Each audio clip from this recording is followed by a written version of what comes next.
Hello, and welcome to the Writers and Illustrators of the Future podcast. This is John Goodwin, your host. This podcast is dedicated to the aspiring writer and artist and will provide inspiration and tips from top professionals in the field. If you've been listening to this podcast or are new to it, I thank you very much. I would also appreciate it if you took a moment to follow it on whatever platform you use to listen to your podcasts. I'm here at the Superstars Writing Conference and feel like a kid in a candy shop.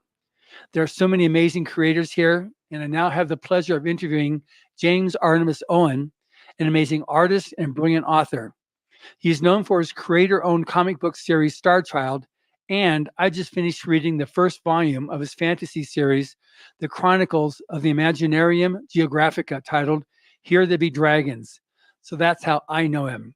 Welcome, James. Thank you, John. Happy to be here. Yeah, this is great, and I got all kinds of questions, and I've been forewarned. I can say, hello, James, and you can take the next hour right there. Might be accurate, yeah. So for you, which came first, illustration or writing? I grew up in a family of artists. My mother was a teacher, but she was also a painter. Her younger sister was a graphic designer, and her older brothers were painters and printers. So I'm pretty sure the illustration came first because that was my environment. And as I started getting older, I started telling stories. And that may have been the natural progression to becoming a comic book creator, because it was words and pictures. And that was my natural habitat. Yeah, that's amazing. So then, so you went to art to writing, but your writing is just, obviously it developed well past comics or graphic novels. It was a natural expansion, I think, where I'd wanted to tell different kinds of stories. And comics are so labor intensive, especially when there was a point in the mid 90s where I was writing, illustrating, lettering, painting the covers for, and publishing a comic book every month. And I was doing it solo. That's crazy. That's a lot of work. I like doing the illustration. I wanted to have something that allowed me a bit more latitude in doing the types of drawings I wanted to do, but also telling the stories in what felt like a more efficient manner. And the old school book format of the illustrated novel, Treasure Island, Peter Pan, Alice in Wonderland, where the editions I grew up with had illustrations, that felt to me like the natural evolution of what I was doing. Right. I mean, like I said, I just finished reading Here There Be Dragons, and first of all, the cover is amazing. This is your art? It is. It is so stunningly beautiful. But then I look inside and all the illustrations, all the plates in here. That's one of the first things I saw, because with Writers of the Future, we have that too. We have every story has an illustration. And now, since we've gone trade paperback, we've got the color plates up front, and then we have the black and whites interspersed throughout in the actual stories themselves. It's just, it's beautiful art, so just, I'd stop and just look at this stuff here before getting to the next chapter, because it was so amazing how you did this stuff. So I'm putting it together like on your trajectory as an author then. So you've got, starting back from, say you're a kid and you were born, you found a crayon, you started illustrating, and then age 6. Goldilocks and the Three Bears plus Santa Claus by Jamie Owen, age 6, which was my response to my asking my mother to buy this little ray gun, the kind that made sparks when you pulled the trigger, at the corner grocery store. And she said, you should go earn the money, thinking I'd go rake the neighbor's yard or sell hen's eggs or something. I created these little picture books and sold them to the neighbors for 15 cents a piece. And was a friend of mine that found one in his mother's house and put the thing on eBay. And that's the first point where I realized, wow, I had actually been doing that with intent of selling them for money when I was 6 years old. Wow. So you've been locked and loaded for a while. I have. So you've sort of answered the initial question. So when did it start becoming a for-profit activity for you? So let's take it to the next level where you're able to take the income side of it to actually become a means of maintaining a livelihood. How'd that go to build up to that? I was the youngest publisher to be an exhibitor at the San Diego Comic-Con. My business partner and I were both 16. I had written and illustrated a comic book that we published and debuted there. We had to hire my aunt to drive us because we didn't have licenses yet. Yeah. But that was the point where I decided I want to make this my career. And I'd gone through some health crises when I was younger, both in grade school with a blood disorder that left me hospitalized in Phoenix for most of that year. Right. And then a bone tumor in my right knee when I was in 8th grade. And both of these situations have been life-threatening and a bit of a reality check that most people don't get that young. And those experiences taught me that our time is limited and we need to make the best use of it that we can. And I didn't want to waste time doing things that didn't matter to me. Right. I wanted to write and draw these stories and make a living at it. And my partner and I started a company at 14. And through those early years, I met a lot of notable people at the comic conventions. Right. In my early 20s is when I started Starchild. And I had the experience of how to do this because I'd done it as a teenager when I still lived at home. I was still in high school. If I made a mistake, my mom was there to, help sort it out afterwards. But it was learning and making those choices and making some mistakes when I was very young so that as I got older, I could refine the process, not just creatively, but as a business. So the intent was there very young. And as a teenager, I made the choice, and it's been a pretty straight line ever since. That's amazing. Now, you've got, so this book here is published by Simon & Schuster. Yes. So, that's a major topic of discussion these days on, the traditional versus, independent, solo, Kickstarters, all these different things. And so did you hit like the traditional publishing straight away? No. I had done some novels for a publisher in Germany who was a fan of Starchild. And so that was my experience writing prose is they hired me to write one book in a series based on a short outline. I found out none of the other authors had turned in any books in that series. So I increased my outline to cover all 7 books, and they hired me for all 7 books. Smart. And that was my practice run. The first book, it was titled Myth World. It was the series. It won the AI Award for Best International Novel in Germany. And I decided I liked writing novels. So then it was developing the next book ideas. And the idea for Here There Be Dragons was the next big thing on the plate. I got a good entertainment attorney, again, because people had been fans of my illustration work. He got me a manager. They had connections to Simon & Schuster's children's division, which had never occurred to me to publish these as books for younger readers. But that editor made us the best offer. And that turned out to be one of the greatest opportunity moments of my career, because books published and marketed to younger readers can be marketed up to older readers. And the reverse is almost never true. That's a fact. And so Simon & Schuster made us an offer. I said, wow, that's really great. I said, we should ask for more. And so we asked for more, and they increased the offer by 50%.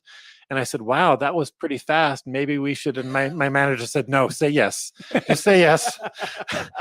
And I had planned into it to have it be a series. They published 7 books in the series, which was the complete story. And I published the 8th book a little over a year ago from a Kickstarter. But because I was the designer of the books and the illustrator, I could design it to match the Simon & Schuster hardcovers exactly. So people buying the book that was independently published through my own imprint, the only thing that's different is the logo at the bottom of the spine. Wow. That's amazing. That's way cool on that. So this series actually has 8 books in it. Yes. And then will there be more? Yes. There's a 9th book that's going to be a companion book to the 8th one. The 8th one was a bit of a standalone. It was a bit of an experiment trying that as a Kickstarter. So I did a story that had a framing sequence with backstories on a lot of the characters. So these are extra stories about the characters you've read. John, Jack, and Charles backstories.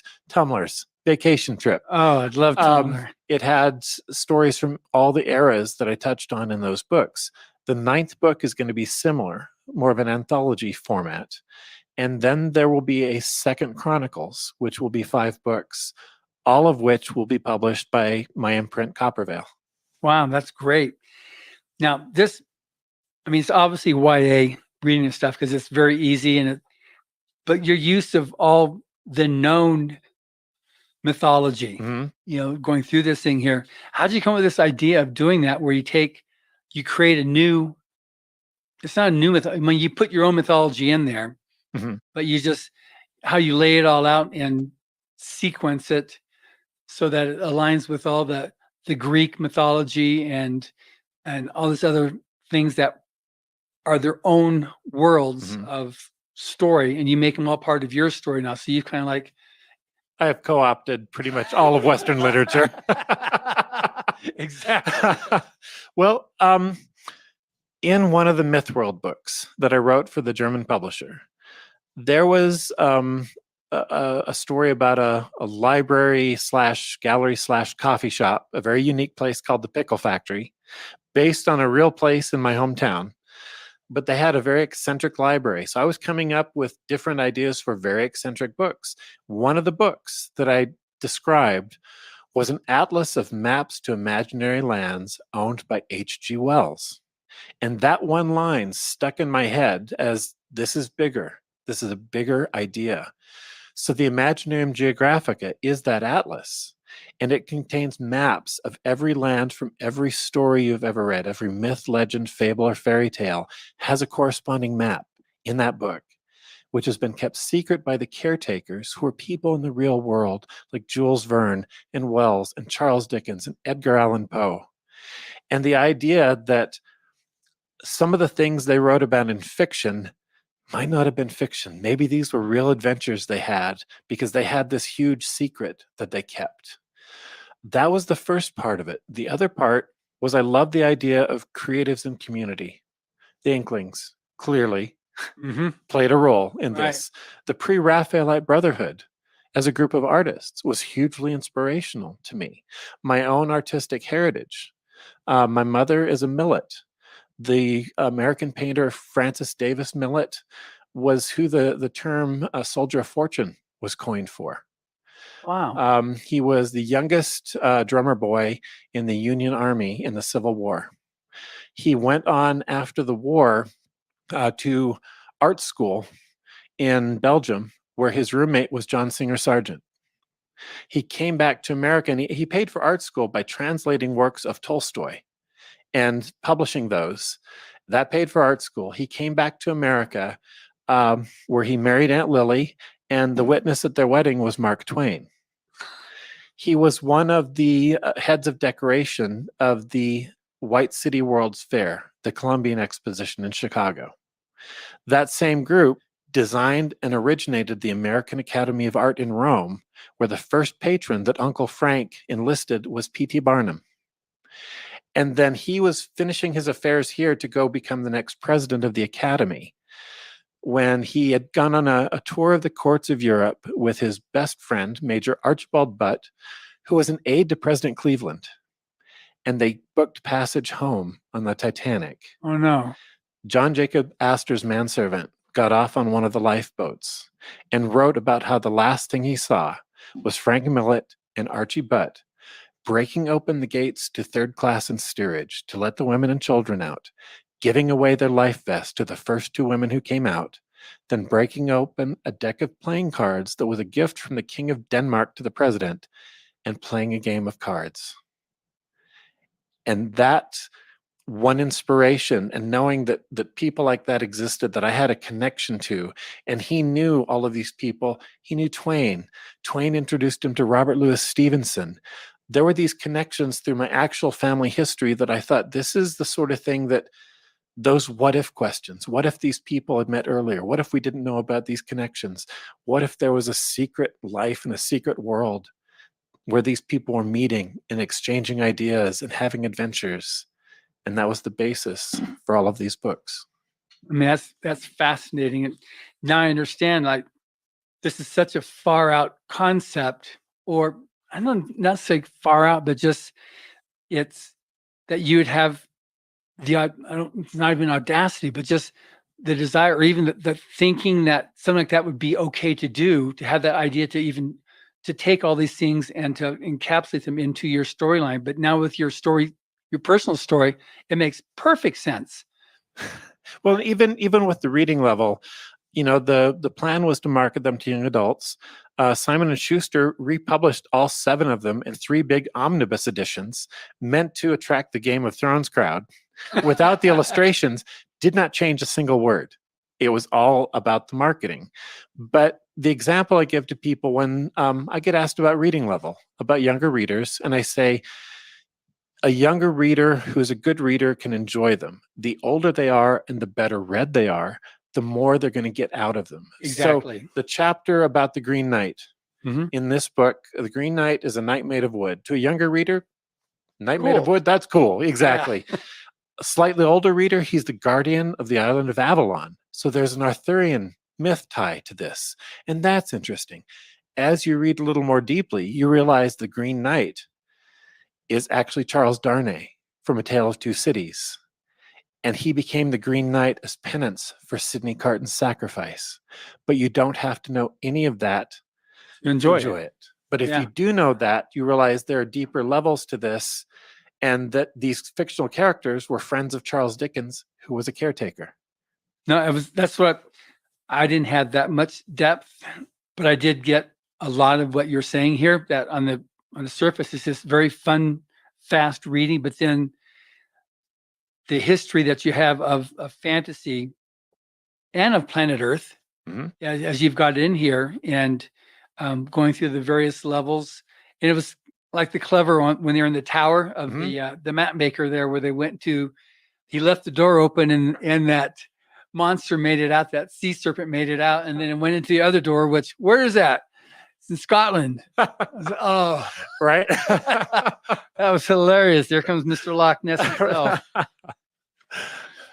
It was just fun. It was very fun to read your book. And for me, I'm more into reading books for pleasure, because if you want something that's really hard hitting and something that's really like teaches you a lesson, I get 20 different alerts a day, news alerts, just do that if you want to have your fill of that stuff there. And it's just crazy. But here, the very end, you've got the three caretakers there, Charles Williams, C.S. Lewis, and J.R.R. Tolkien. Is like, yep. What? Saving that until the very end, that was a huge battle. To promote this, I spoke at the American Library Association conference in New Orleans, and it was the first one they'd had after the hurricane. And I was there at that one. Oh, were you? Yeah. Okay, so I was talking about this book, and we're now 17 years in on the hardcover, so I don't mind talking about who the characters are. But we kept it a secret that John, Jack, and Charles were Tolkien, Lewis, and Williams, and this was their first real meeting of these 3 friends that formed the Inklings and were friends throughout their lives and influenced each other throughout their lives. And I thought, how remarkable would it be for the origin story to be the same? And so I started talking about this in front of all these librarians in this banquet hall. And I said, and I don't know if I should actually give away the big reveal at the end. And my editor sitting in the front says, yeah, you should tell them. And a crazy lady in the back jumps up and starts yelling, no, don't spoil it. I had no idea that was the associate publisher arguing with her counterpart about whether or not we should spill the beans for all the librarians. And he went out and I told them, because I said, this is something for you to encourage younger readers. You knowing the secret going into that is going to be more of a teachable opportunity to talk the reluctant readers into giving this a try. No, it's very fun, and I can see how it appeals to all ages. That's what we try to do also with Writers of the Future, is we edit it so it's middle school on up. So if somebody wants to be able to just a fast moving story, high interest story, we got that. But if somebody wants to get any more involved, they've got that as well. Like I said, the different levels you can get and enjoy on that. So on your, I got to ask, on your illustrations, are these ink? Pencil on Bristol board, then ink on the same Bristol board. The original size is 11 inches by 14 inches on each of those. And yeah, those are all completely old school. The cover as well, we did the color digitally because if we got asked for changes, which we actually did on the 6th book, the title was The Dragons of Winter, and I'd worked through several of these dominant color covers, and that one was going to be orange. And they had a sales meeting and then called me and my manager and my attorney. Everybody got on the phone call because they were worried I'd be upset that they wanted to change the color. And I said, well, why do you want to change it? And they said, well, our head of sales and marketing feels Dragons of Winter. That's a cool title. Orange is a warm color. There's a clash there. How would you feel about making the cover teal blue? And I said, whose suggestion was that? And they said, the head of sales and marketing. And I said, teal blue sounds lovely, because you've got to choose which hill to die on, and that wasn't it. And I didn't want to assert my right over the cover and have the guy selling my book upset at me for the next 6 months. Yeah. But instead, I said, well, does that mean I get to have my lavender purple for book 7? And they said, you have been so agreeable on this. Absolutely. That's what you get for book 7. And then book 8, I got my orange cover anyway. So because at that point, you control the vertical and the horizontal. Yep. Oh, that's great. So on now we'll just flip over here now onto Superstars. So how did you get involved with Superstars? So at Superstars, I'd been on a number of panels at conventions with Kevin and Rebecca, and I'd gotten to know them pretty well. And Kevin and I actually started working on a middle grade project that we were co-writing and I was going to illustrate. And that's still in the works. It's been some time, but I went up to Colorado to stay with Kevin and Rebecca and talk about this book project. And in the course of staying there, some of these stories that I talk about in my presentations came out. And Kevin said, we started this thing with Eric Flint and Dave Farland and Brandon Sanderson called Superstars Writing Seminars. Would you like to be a guest speaker? Our next one, their third one, was going to be in Las Vegas. And I said that would be great. And so I went there, and the presentation I did was called Drawing Out the Dragons. And it's about overcoming obstacles to do the things that you love. And I got a standing ovation at a professional seminar. And every video testimonial they got referred to Drawing Out the Dragons. So they said, can you come back next year and do that again? And I came back and we got the same response. And the next year was our first year here at the Antlers in Colorado Springs. And at the airport on the way home, Eric Flint had asked to drive me. So we're standing in the security line at the airport. And he said, so we've been talking and you changed this thing we started. You changed it enough. It will not be the same if you do not come back. And how would you like to be our partner? And that is why I came in at year 3, but I'm listed as one of the founders. And I've been coming back ever since. And this has become my tribe, as we call it. Yep. Which I coined. Actually, Tiffany Brazel, she's been the one member that has been at every Superstars. And somebody brought up that point about, well, James came in later, but he's a founder. And she said, James is the founder of Superstars culture. Because that's the idea I introduced, is you find your tribe and you love them hard. And your tribe is the ones that support you and have your back.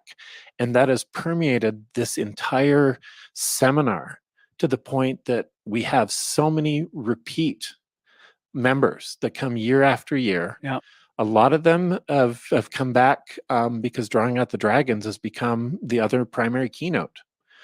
Kevin, it's always been his popcorn theory. He and I have both changed it up once on the 10th anniversary. He has a new one this year, and I'm doing Drawing Out the Dragons again. Wow. That's a great story. I had no idea. So, like I said, this is the Rise of Future podcast. So it's about getting advice to aspiring writers. So, what advice do you have for aspiring writers? The best advice that I think I can give is that if you are passionate enough about something you're creating, you need to finish it before you try to fix it. Because too many people, writers in particular, confuse the writing and the editing parts of what you're doing, and you're editing while you're writing, and that's what's stifling your progress in most cases. Uh-huh. But if you finish something, now you have something that's complete. It's got corners and it's fixable. No writer writes a brilliant book. We write books that we then fix up to make brilliant. But you have to have something finished so that you can then go in and put in the parts and the foreshadowing that makes it look like you planned all those brilliant bits all along. So finish what you start, because something can't be fixed and improved until it's complete. That's great advice on that. Yeah, on this book, let's go take it back, use as a reference point here on Here There Be Dragons. And like I say, anybody listening to stuff, it's a real fun book, but also for someone who's an aspiring writer, one of the things that we've come up repeatedly too is to read a lot. You've got to read a lot and know what other people have done. How do they do something? How do they introduce characters? How do they create suspense? How do they like you're talking about foreshadowing? How do you do that stuff? Well, the easiest way is to find out what do others do. But in here, because you also have this blend in here between reality and fantasy. You've actually taken the two and put them side by side, and which is quite brilliant. You know how you did that. So you've got like, here's London, where they are there in real life. And was it 1913? 1918. 1918. And then you go across this threshold and now you're in the fantasy world of all the fantasy worlds. So how'd that, I've not seen that. I've seen lots of different things. And like I said, I read a lot right now because I have to keep up with all the interviews I'm doing. This is like a unique proposition. So how'd that come about? The idea of having the atlas came first. And then there is an actual old mariner's map that gets referenced all the time about having the warning on the western edge, because they hadn't mapped out any farther. Go you no further. Here there be monsters. Here there be dragons. And I thought, how great would it be to find a map where that's on the other side? What's past that point? And so in the Geographica, that is listed on the other side of all the maps. But it's not a warning so much as it is an assurance that there are things out there that are older and wiser than you, and they're watching over you, and they're not going to solve all your problems. But when you're in trouble, someone will step in. And I like that idea. The idea of blending all these stories, the sixth book has an illustration I waited 6 books to draw. It's Jules Verne and an army of armored battle goats on Easter Island.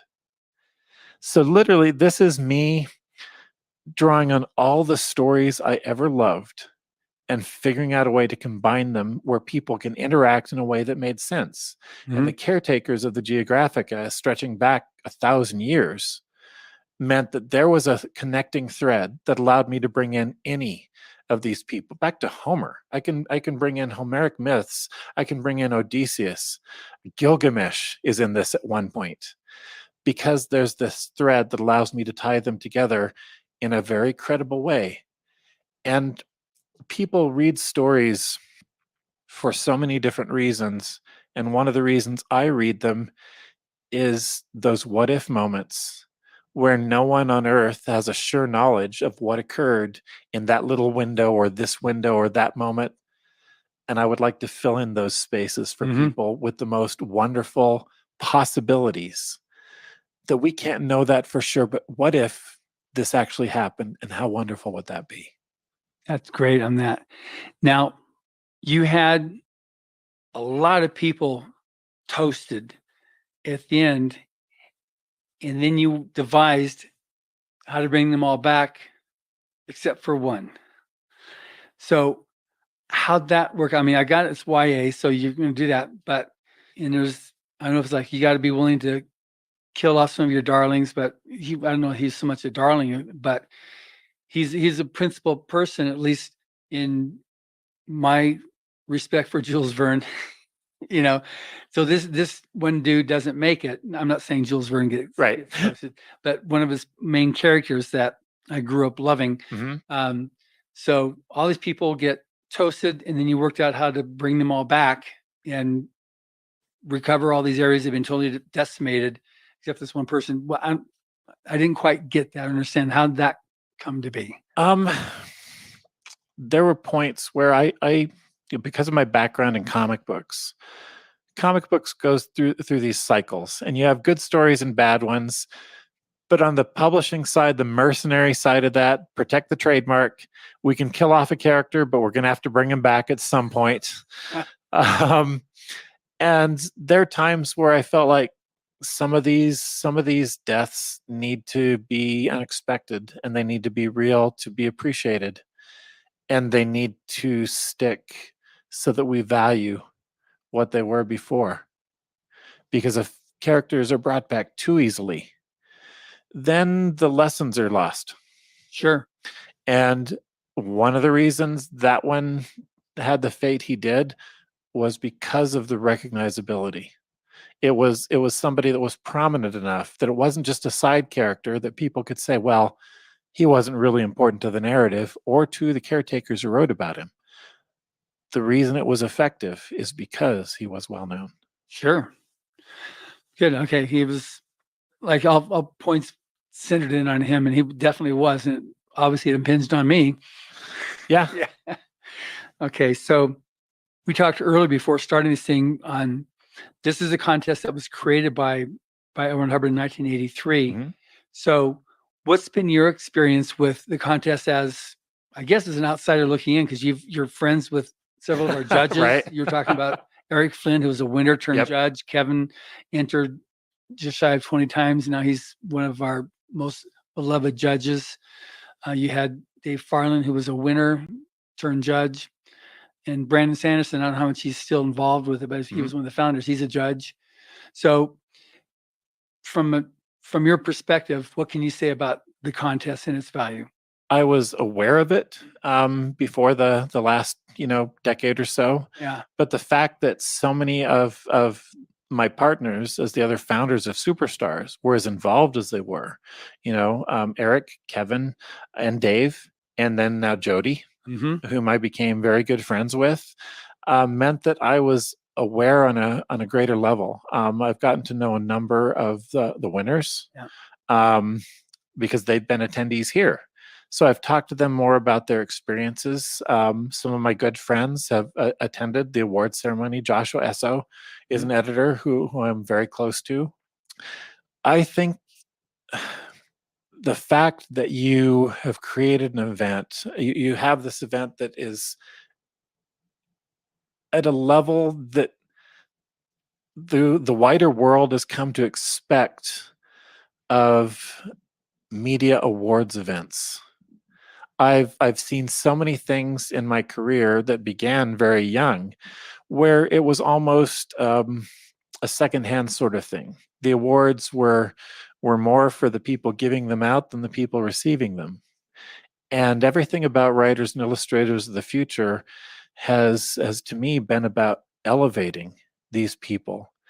And the noise of the world can be so overwhelming at times, and it's designed to beat people down. Seeing an event where the quality of people's work is elevated and celebrated is remarkable to me. I think it has a lot of value for that reason. And Mr. Hubbard, I was an old school science fiction fan. Right. Ray Bradbury was one of my mentors. He gave me a jacket quote for my books. And Orson Scott Card. I saw the picture. And so I was reading a lot of the old school science fiction way back in the day. I devoured it in the libraries. And one of my my family's close friends that we vacationed with was my mother's best friend's husband, and he was a science fiction reader. He turned me on to Anne McCaffrey, and now I'm good friends with Todd McCaffrey. Yeah. Andre Norton was his other favorite. Another judge. And seriously, Yeah, I loved her. I don't think I knew that. Yeah, and both Anne McCaffrey and Andre Norton were judges. Oh, wow. Oh, so even better. There's a synchronicity and to Frank it. Herbert too was. But anyway, And then Fred gave me a copy of Battlefield Earth, which took the better part of summer vacation to get through. And so that was my first real exposure to the larger works. I'd read some of the older things in paperback, and then finding out that he had created this contest. I think he took it more seriously than most of his peers. He took discovering this talent more seriously. And the fact that the focus from the very beginning has been on the winners of this, that's a significant thing. I think you're doing a good work with this competition, and I think it's created a number of people that are going to be great contributors to the field for years to come. Thank you. Yeah, it's definitely borne out. Well, the judges, the people that created this conference here, a lot of it has that same mentality, what they're trying to do with superstars. Like I said, in your philosophy coming into on creating the tribe, it really is important. There needs to be a sense of kinship, and out in this world right now, it's like I said, I can look at any newspaper article. News now is no longer news. Sure. It's entertainment, and and they see entertainment as it's the doom and gloom, and the number of articles I saw come up from LA Times after the whole thing just recently happened in the Middle East with the earthquake, and then tolls keep coming up. Now the articles are coming out. When can we expect it to happen for Southern California? Are we prepared for when it hits? It's like they're taking that, and just the merchants of chaos, the doomsayers are just there. Like, okay, let's churn it out because it gets people all freaked out. So what we try to do with Rise to Future is lend a helping hand. And this year we've got winners from 9 different countries. Amazing. Yeah. So it really is amazing like that. It's interesting when some of the other judges I've spoken to about the book Battlefield Earth, you mentioned that because Brandon said that's how he learned pacing. Okay, that's because it's just like it's the fast action and stuff, like how short sentences give you faster action and long sentences and long paragraphs slows the story down. Yeah. Different tools that you can get on that. It's just interesting how some people have talked. That's been one of those books because he wrote it in 1981, 82 in celebration of 50 years as a professional writer. And a lot of the articles that we use in the workshop, they're in this book here, Writer, The Shaping of Popular Fiction. They're still the same ones that are used now, on which you're talking about Scott Card. That's one of his favorite essays in there on, and Tim Powers and Kevin, stuff like that. So yeah, the purpose is to be able to provide that helping hand. So now you've got yourself a bit of a name for helping writers. Is it writers and artists? Yeah. Because even with the novels, the art is still a major component. Doing thumbnail sketches for the illustrations is part of the writing process. Because if I hit a chapter where I don't have a single visual image good enough to do a drawing of, then it's a bad chapter. It's filler. And so I'm still trying to keep my street cred as a comics guy too, and an illustrator. It's all part of the same creative mind. And so the years I've done this have given me enough experience in enough fields and enough connections with enough people because of things like Superstars. Yeah. That if I don't know the answer to someone's problem, I can usually find someone who can. And I grew up in a family of people that believed in creativity. So the answers were right there. I didn't get that same sort of response at school. They weren't as interested in helping me. Every once in a while, you get that one teacher, the one that we write about. Yeah.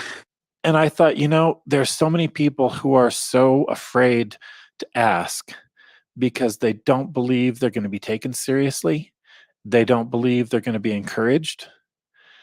And I resolved to never be the person who would do that to someone. I wanted to be the person that even if I couldn't give them the answers, I could at least give them some encouragement. You know, we all talk about Mr. Rogers and his unfailing ability to be kind and gracious, and it's never going to hurt you to be kind. You know, there's so many people in the world that there are bad people. There are genuinely bad people, Mm-hmm. but there are a far greater number of people who are simply in some kind of pain that don't know how to express that, and they don't know how to express the things they want that can make their lives more fulfilling and happier. And if somebody asks you a question and you can give them a bit of kindness in the process of trying to help them find that answer, then you've just elevated someone's experience. And that elevates us all. Absolutely. So you do the superstars. Do you do any other activities throughout the year that also, like, do you have a writing group that you're part of or that you help with, or is it superstars? It's primarily superstars. I have a number of conventions that I still appear at as a guest, and we've kept that to a fairly tight number the last few years. Yeah. Some of those I'll do presentations. I've done Drawing Out the Dragons at popular conventions where people don't expect a motivational talk to be on the programming, Right. but people have heard it and realized there are going to be a lot of people, maybe a lot of young people in the audience that need to hear that somebody who is considered successful in their field struggled a lot and overcame those struggles to get to that point. A person like that is going to empathize with you. They're going to understand you. They're not going to reject you. And so they put me in that position to try to reach especially young people like that. I've appeared at writers groups. Dave Farland had me appear for Apex a couple of different times. Yeah. So when I'm asked if it's a group that I think might be able to benefit from something I have to share, then we'll usually find time to make it happen. Thank you. Now, one of the questions that I was like asking authors is what you just alluded to is where you got the highs, because usually when I end up talking to an author, it's because they've reached some level that they got something to say that people want to listen to, but you don't start off like that. You go through, some lows are really low and some are like super really low, you know? Yes. So go ahead. I mean, we've got like 15 minutes left here. So if you can give, like, for somebody listening here, you know, points where you were ready to throw in the towel, or the towel was somebody else threw the towel in for you, whatever, that you had to get through that in order to make it to where you are now. The key story in Drawing Out the Dragons, there's a print book and an ebook that we did of that, because I started sharing these talks on book tours. Mm-hmm. Simon & Schuster sent me out on a book tour, and I realized I'm going to have the attention of a bunch of students for an hour, and I didn't want to do a book talk. I didn't want to just sell them on, hey, here's a cool story, go buy more of my books. They have librarians to recommend them. They have booksellers that partnered to have my appearance sponsored there that can sell them the books. I thought if I have the attention of a bunch of young people for an hour, I want to talk about things that are going to be more meaningful than that. And the key story, the low point by any measure, was 2 issues into my career in comics with Starchild. I'd just come back from a disastrous job in Ireland where I had moved there, sold everything to go take a job at the Sullivan Bluth animation studio right as they were closing down. Oh, no. I was there 6 hours. Oh, no. I still carry around the last Irish pound I have. It's over there in my briefcase. Came back to Arizona, started a new comic book company where I didn't have to rely on anyone else's employment. I had to sell 1,000 copies an issue just to pay for the printing bill. And my wife, I was married to then, She got a job selling floor coverings, so the basics were covered, rent, utilities. And if I could just sell enough to keep going and create more books, eventually we'd sell enough to make it self-sustaining. Right. First issue sold 1,200 copies. So printing bill and pizza money. Okay, good. Second issue, we got the orders for 600 copies, which meant we can't afford to even have it printed, which means there is no third issue, which means this is all over before it's really started. And 1 week after the second issue shipped to the comic book stores, I crushed my drawing hand in a car accident. And everyone in the world said he had promise and it's over now. The doctor at the hospital, when I woke up, because I was embarrassed, I was blocking traffic, and I tried to push the car out of the intersection with a busted hand, and that took me out. So I woke up in the hospital, and they said, you had a pretty bad accident, but you're lucky. All you smashed up was your right hand. And I said, that's not so good because I'm a comic book artist. And he said, not anymore, you're not. The specialist needs to come and speak to you. This is not good. And they told me that even with therapy, I might have 50% use because the bones that had been broken, he said, we can't really do surgery to repair it. It's going to create scar tissue that makes the therapy worse. We'll put the bones in place, let it heal, go to therapy, but you need to make some other choices about your life. And I had to decide what I really wanted. And the reason that was a low point was I insisted, I'm going to go to therapy. I'm going to jump right back in the saddle. And there was kind of a gentle intervention. Family and friends and doctors saying, having a positive attitude is great, but you have to face reality of what has happened here. And you don't seem to be willing. And that was a point where I realized this was my choice alone, because even the people that cared the most about me, out of their love for me, were going to push me in a different direction. And the realization I had was that every once in a while, the universe opens itself up to you and you alone and shows you something that's possible. And you have to decide how much you believe in what you see, even if it means telling everyone else in the world that they're wrong. Because no one else has your perspective, your unique mix of hopes and ambitions and dreams and desires. And no one, no matter how much they care about you, is going to be able to see that exactly the same way you do. And so I had to make my decision, and I made my choice and said, this is what I do. And I created a prequel issue, Starchild number 0, that was designed to have a half-page illustration and a half-page of typeset story on each page.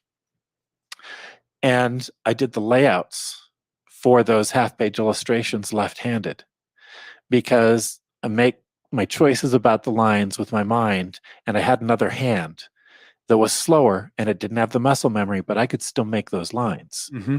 Then I started calling comic book artists that I had met since I was 16 years old, including Mr. Will Eisner, whom the industry awards were named after, who did an illustration for that book.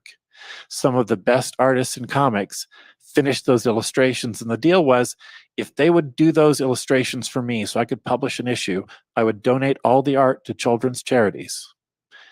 And Alan Dean Foster wrote an introduction to it. The artist Frank Kelly Freese wrote an afterword.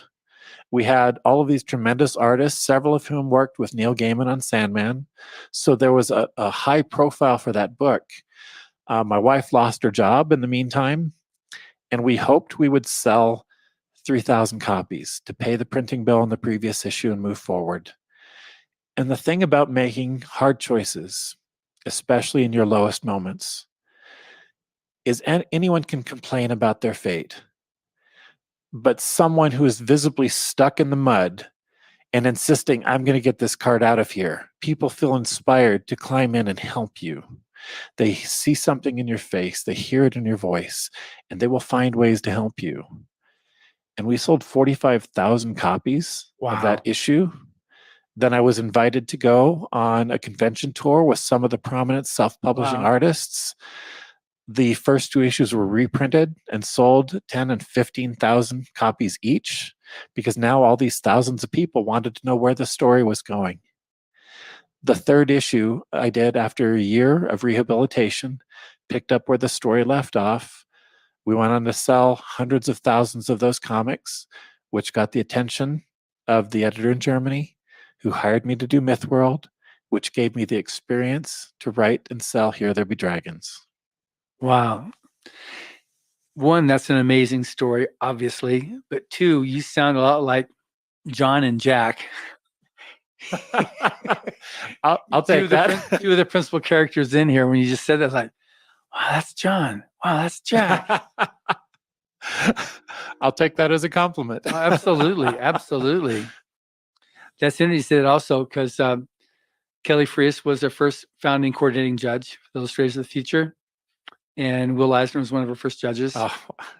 Kelly met me at a convention in Phoenix when I was 15 years old. And the best thing about him was what we do at Superstars. My age was irrelevant to him. I had done enough work to earn a spot on that panel, and Kelly treated me like a peer. And that's what we try to do with all of these writers and creatives here is we're all doing the same job. Some of us are farther up the mountain than you are, but we are carving a path, and you know it can be done, and we can show you it's not going to be the same path, but it's possible because we're all doing this together. Yeah. And I think that's one thing that people need to really appreciate, is that there are other like-minded individuals, whether it be artists or authors, that want to see you make it. You know, there's, if you don't have a tribe that's there with you, that's got your back, you need to lose whoever you've got there. Yep. You can't be with someone that's telling you, who's reminding you not to quit your day job.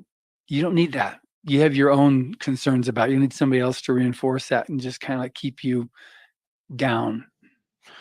And it doesn't, that sort of choice, it doesn't need to be hostile in any way. It's simply acknowledging that some people and people that you may care about, that care about you, are not serving a useful purpose by being that close to you. And it's all right to step away from people. We can move in and out of each other's paths in our lifetimes. And sometimes it's better to not be around the people that don't see things the way you do. Yeah. And especially if you're writing fantasy and science fiction. Oh, sure. And you're postulating and creating realities that don't exist, at least right now, you know? Or if they do, if they only exist in your mind, in your world, that you need to grant it the ability to exist, and you need people that can actually grant you that. And that's one of the reasons you mentioned about the mixing of the fantasy and reality. Keeping that possibility alive is hugely important to me. And just before I came here to Superstars, Monday night, I did the first event I'd done in years in my hometown, and a friend had asked me to come to the book fair. And appearing at a Scholastic book fair was like, we fulfilled childhood dreams here. But I was there signing books, and one young lady asked me about the caretakers. And she said, so they all wear that silver pocket watch with the red dragon. And I said, they do. And she said, so is that real? And I reached in my pocket and I showed her a caretaker's watch. And I said, the caretakers are always with us. Someone's always watching, and magic is real. That's actually, first of all, that's very true. It is absolutely true. And it's, I think again, if you're an aspiring author or an aspiring artist, you got to have that. You got to have your faith in yourself, first of all. You've got to have that, because if you don't have it in yourself, don't expect somebody else to say, come on, you can do it, Sure. You can do it. I mean, it's fine if somebody can give you reassurance, but if you don't have that in yourself, nobody else can do it for you. I agree. You know, and if I'm talking to somebody who's really struggling with this, the first time they tell me they don't believe they can do something, I'm going to try and encourage them, and we're going to focus on their strengths, and let's find a way to make this possible. Absolutely. The second time they tell me, I just can't do this, I'll say, well, tell me what you're struggling with. Let's see if we can find a way. The third time, I tell them, maybe this isn't the path for you. Yeah. because it's got to start with them. And it's the cart in the mud analogy. Somebody who's saying, oh, it's stuck. I can't make it to market. The day's just a failure. You might empathize, go, wow, that's too bad. I'm so sorry this happened to you. If you see somebody up to their waist in the mud saying, I'm going to make it to market. I'm good. I'm trying. You're not just going to walk past. You're going to say, let me set this down. Let me give you a hand. I'll bet the two of us can make this move. And then someone else steps in, and then someone else. 10 of us can make that cart move. Yeah. And then that one person that needed the help gets to where they need to be. All along they said, no, I got this. When it's very obvious, like in your final battle scene there. Yes. You need your friends. Yep. You definitely need your friends. So I've read this book, Here There Be Dragons, but for someone to get introduced to you, is this like the James primer, or is this? That's the first book, but it's also, as you've clearly sussed out, it's infused with a lot of my personal philosophies and beliefs. Mm-hmm. Not giving away too much. John's conversation with his mentor, that was a surprise. I wrote so much of that book to be able to write that scene. So yes, as a book that shows the best of what I believe, the book that shows the best of my creative writing abilities and my illustration, Here There Be Dragons is the best place to start. I mean, it was an awesome place for me to start. That's well, thank you. So, no problem saying that at all. So I'm assuming people can find you. JamesAOwen.com. That's the primary website. The Coppervale publishing website spurs off of that. That's got the books and prints and other things that people can order. Under Facebook, I'm primarily under James Artemis Owen, so my full name. Uh-huh. There's a fan page under James A. Owen and a Coppervale page, but I'm mostly active under my personal one. And I try to be as responsive as possible. I always respond to anyone that contacts me. And that's where I'm most easily found. So Facebook under James Artemis Owen and online under jamesaowen.com. That's great. Well, this has been, I knew it would go fast, and it did. So I really appreciate this time you've provided for this. Well, thank you so much for the invitation. Great. And thank you for listening. Subscribe to the Writers of the Future podcast wherever you get your podcasts. We've also been syndicated on the United Public Radio Network, where you can find these podcasts as well. Writers of the Future series can be purchased wherever books are sold in the US, Canada, the UK, Australia, and South Africa, and available everywhere via Amazon.com. We're especially appreciative of our sponsor, Carnation, for supporting this podcast. Carnation has been making delicious milk products for over a century and is still going strong. Writers and Illustrators of the Future are contests created by L. Ron Hubbard to provide a means for the aspiring writer and artist to be seen and acknowledged. It is free to enter and open to amateur short story writers and artists of science fiction or fantasy. Again, thank you very much, James. Thank you, John.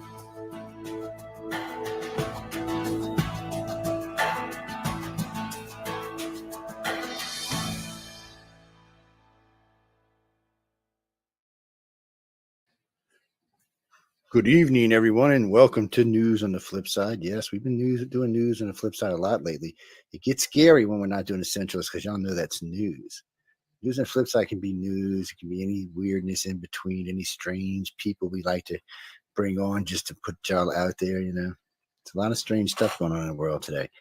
And Bruce, right off the bat, no, we're not talking about that. I promise.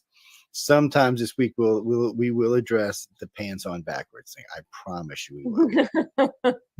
just totally crisscross. It's just you shouldn't even say it. Now I'm not gonna be able to stop laughing. It's just not tonight. It's not for tonight. Tonight we have John and Emily Goodwin on tonight from Galaxy Press and Writers of the Future and Illustrators of the Future.com. Well, I should say never mind. We'll just keep going.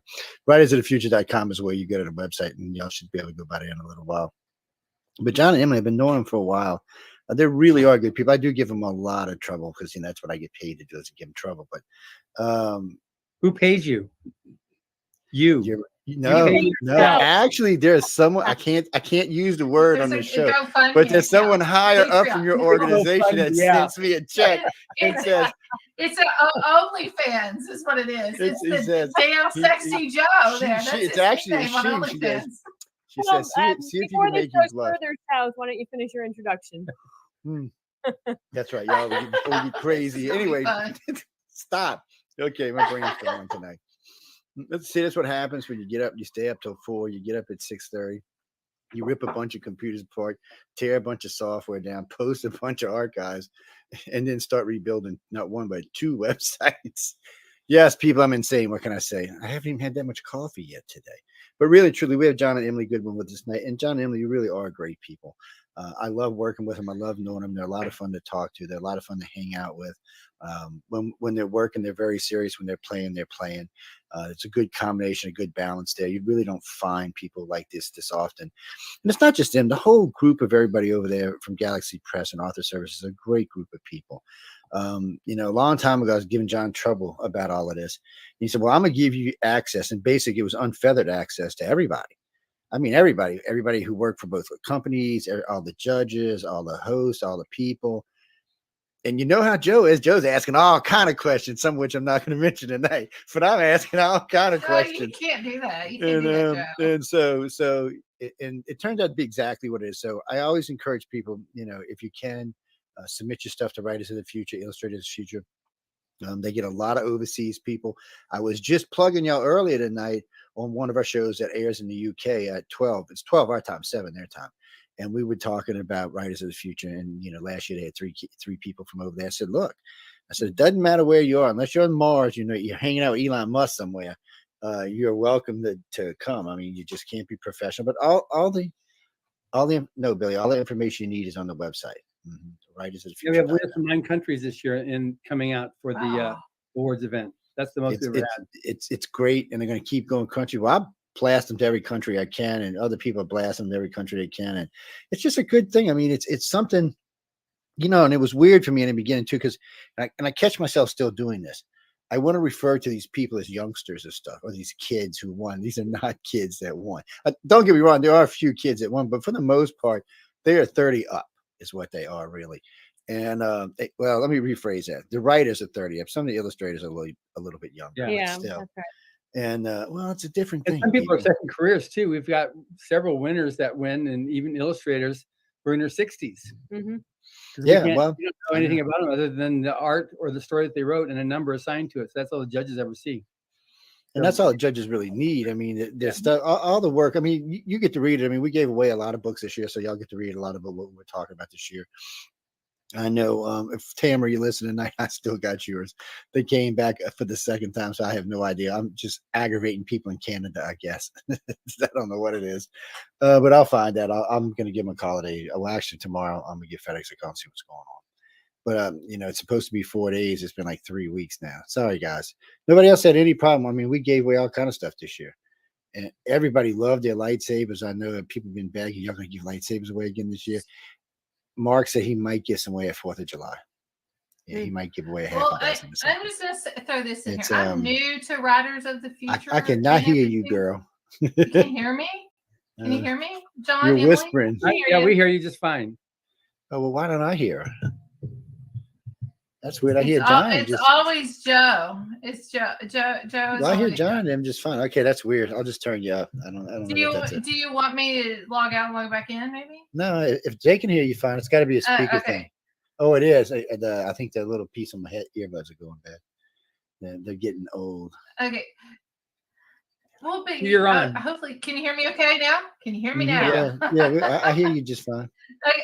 So I'm new to Writers of the Future. I've spoken with both of you before a couple times, but something big is happening here soon, right? Joe, you travel to go. So what's happening with Writers of the Future coming up? We got 2 things coming up. First thing is on March 1st, which is part of what we want to talk about tonight.